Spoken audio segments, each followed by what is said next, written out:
Asha. I am so excited. I sort of really gave myself permission the past like 3 or 4 days to like dive in to my jewelry supplies again and go to the jewelry stores and get some more supplies and just really get creative making adornments because it's one of my many passions. And yeah, I go in spurts, but I made some beautiful pieces and I just want to share them. So this first piece I made is a long mala. Look at the little frog. So it's a long mala, and I made it out of the way that the seller described these beads here. They are peach sea coral. So they're sea coral that were carved into these circular beads, and they have like a rough texture, but they're not so rough that they like hurt against your skin. Like it feels, they have a lot of smoothness to them too. And then these spacers in between are 100% copper, pure copper beads from Bali. And they're so pretty. They're so pretty. And then you don't have to forgive me, but this stone right here, I just think is gorgeous. Okay, there we go. So the stone right here is like, it's got a mix of like maroon and like light pink and white and black, and it's smooth. It's really smooth, and it's got some weight to it for sure. And then we have that one, and then at the bottom here we've got a little piece of a little leather pendant here, and there's a little frog. Okay, there we go. Got the little frog right there, and I know some people that would probably really appreciate this frog. Frogs are a very secret creature, especially in the psychedelic community.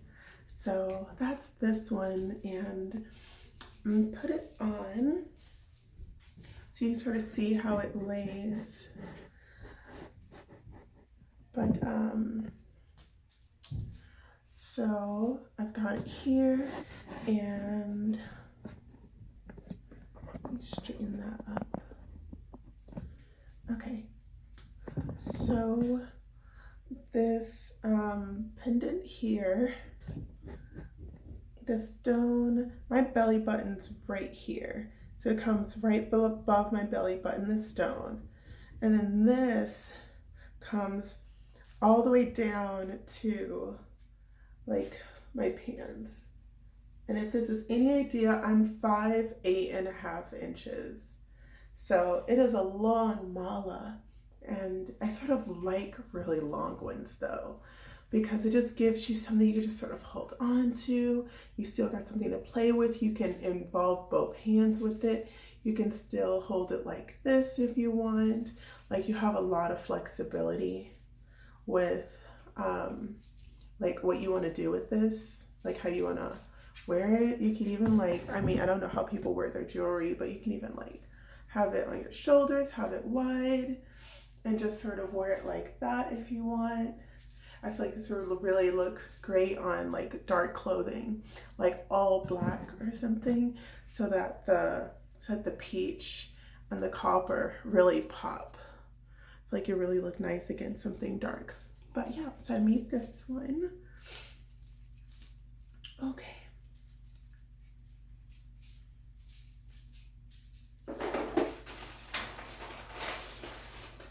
Oh. And this one was truly a labor of love. This one right here. So it is made out of, it's made out of black lava rock, agate, And I've got a little stone hand here. Yeah, this one's like one of my favorites. And it's got these two chunky agates here towards the end of the necklace. And so I'll put this on so you can see. So the great thing about these necklaces is that there's no like clasp needed. They're wide enough, like there's enough space in the middle. You can just put them on over your head and you don't have to worry about trying to clasp it or get it. And I think I prefer my jewelry that way, honestly. I have some jewelry with clasps, but it's nice to just be able to like put something on very simply. So you have this one like this, and this hand comes like my sternum is right here, and so it comes like maybe like 2 or 3 inches below my sternum,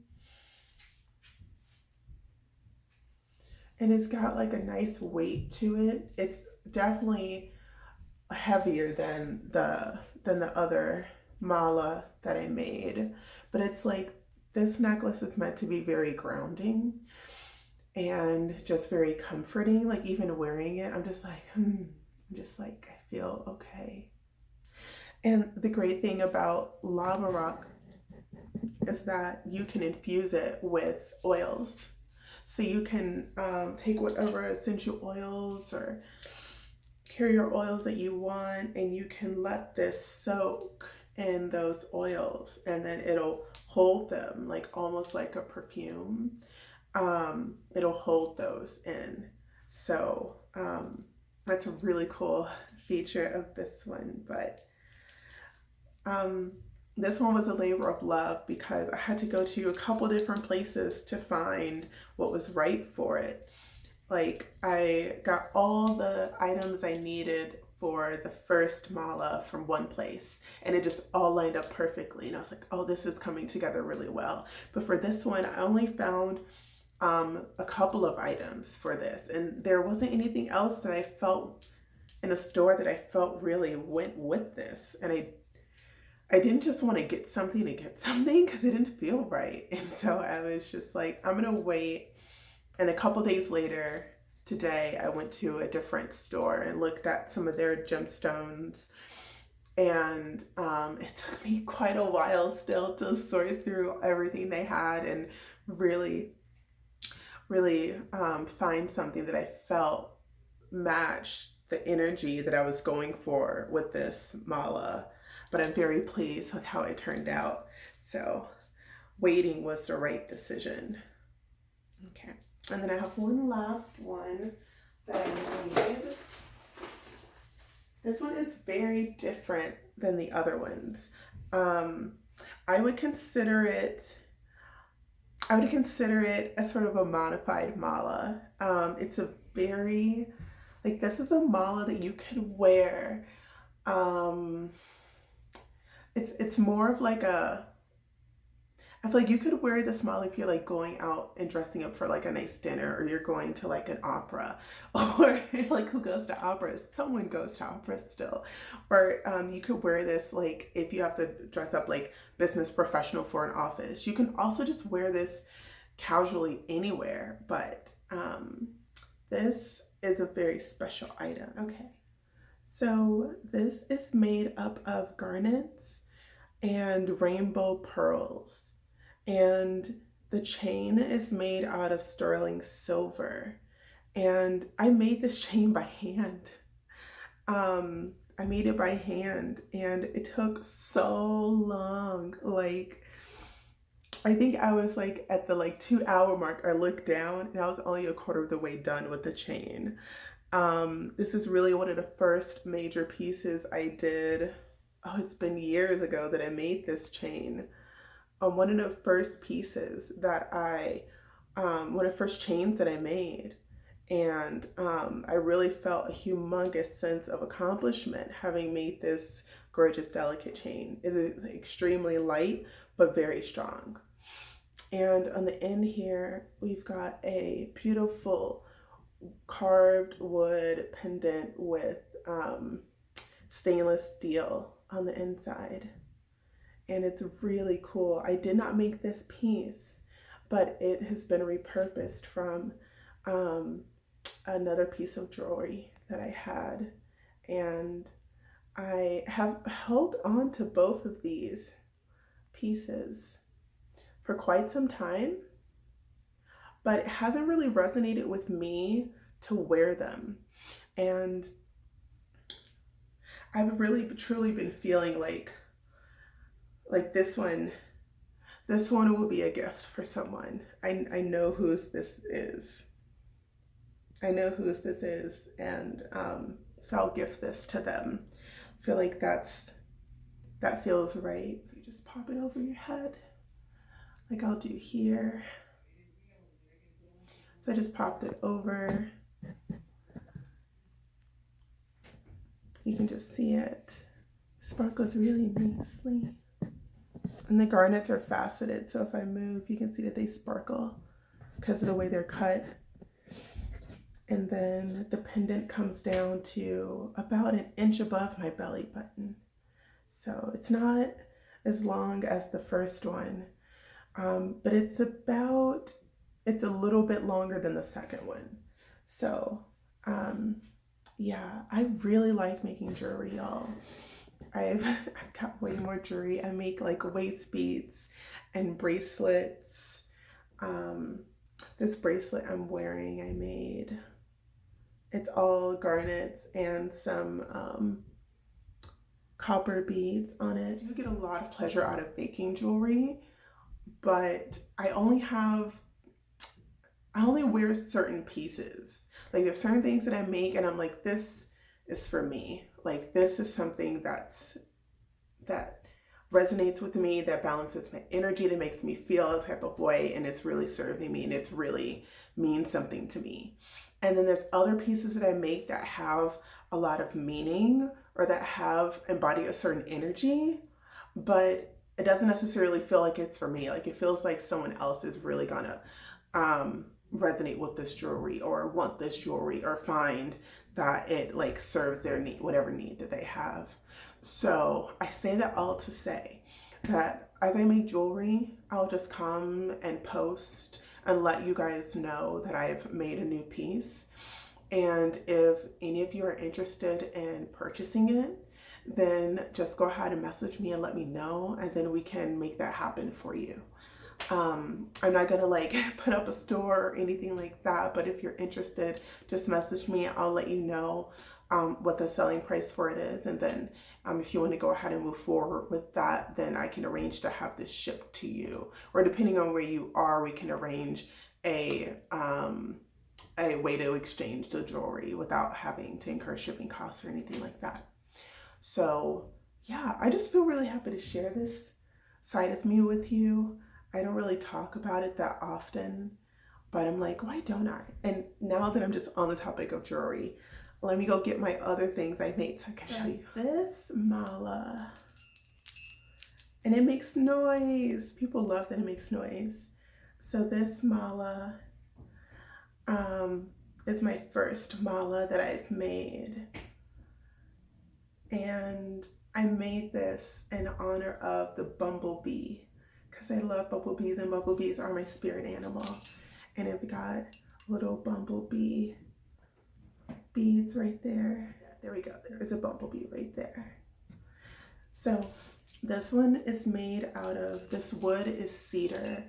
Cedar is a very grounding, protective wood. It's made out of gold-plated beads that I got on a trip to Mexico, like, I don't know, a couple years ago. It also has faceted garnets. And then at the bottom here, it has an African ruby chunk here. That's a little better. So we got an African ruby crystal here. It's so pretty. And then more garnets. And then I have this little, this is brass. It's like a little brass bowl type piece, but I made this in a metalworking class that I took back in college. And it started off as just like a plain sheet of brass, and then I ended up shaping it and drilling holes in it, and then shaping it more to get the holes different shapes and sizes, and then polishing it.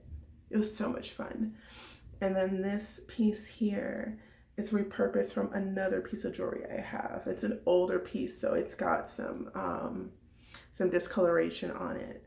But it also has a garnet at the center, and then a sun.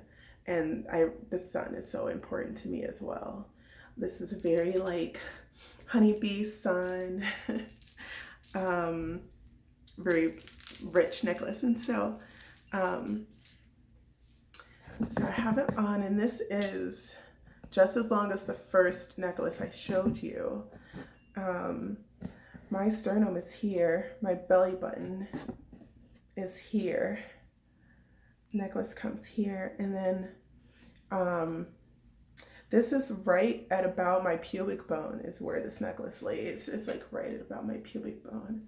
So it comes down really far, but it's nice, and the beads are so smooth and soft. And sometimes I sleep with this mala on.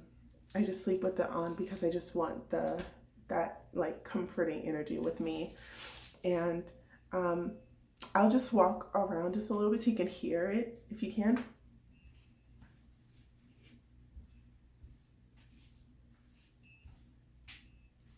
So it makes noise when I walk, which it's funny because it's been attracting people's attention. They're like, where's that jingling coming from? And they're like, oh, it's your mala. Your mala's so cool.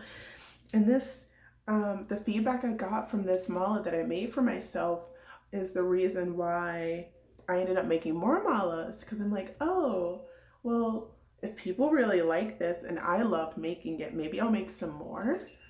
Because I love making jewelry anyway. And then if people want them, then they can just buy them from me. And I'd be like, oh, that's such a cool idea. So this mala was the impetus for the other malas that I made. So, oh yes, my other jewelry that I made.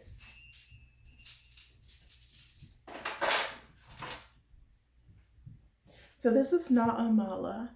This is sort of like a normal necklace. Does clasp. You may have seen me wearing this necklace in other videos, but it's sort of like a choker style. It's short. It doesn't come down very far, but it's not choking me either.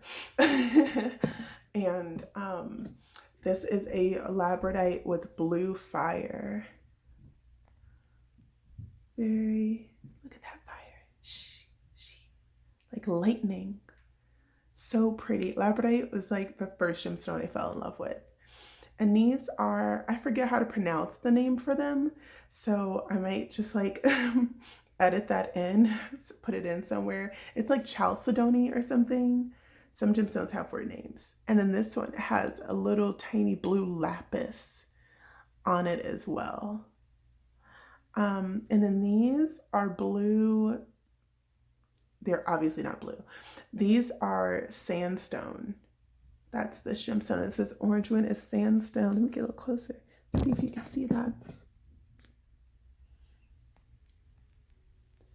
Okay, yes, sandstone. And the inner space in there are some occasional blue glass beads. And, well, not all blue. Some are blue, some are bronze. And then you can see the clasp here in the back. Okay. And I made this necklace to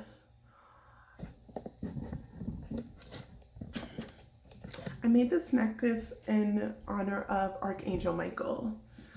He is my angel of protection. And when I really feel like I need to embody his strength, then I'll wear this necklace.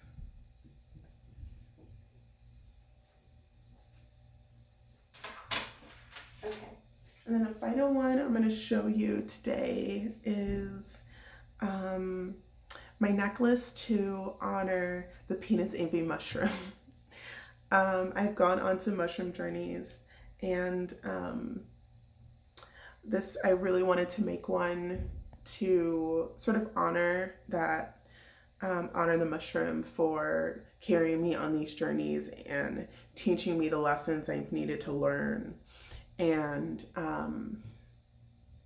inspiring me and showing me more of who I am. I could talk on and on about that, but so this one has these ones down here are pyrite. I think pyrite's so beautiful. It's like, it reminds me of raindrops. They're so smooth and they look so watery, and they have little pieces of, like, little flecks of like plant matter in them. They're so cool. And then these cylindrical shaped beads are tourmaline. They're just different colors of tourmaline. Tourmaline comes in all different colors. There's black tourmaline, there's rainbow tourmaline, there's pink tourmaline, there's green tourmaline. It can really be in any color. And that's what all these cylindrical ones are different colors of tourmaline, which is so cool. And I think it's wonderful because it's all very earthy, and the mushrooms also come in all different types of colors. And then there's also these green gemstone beads in between, and you're gonna forgive me, I forgot what those are called. If someone knows, comment below, let me know, but I forgot. But this is my penis envy mushroom necklace. And so I'll put it on. It does have a clasp. It's not as short as the other one though. So it comes down a little bit further. Yeah, it comes down a little bit further. Lays really nicely.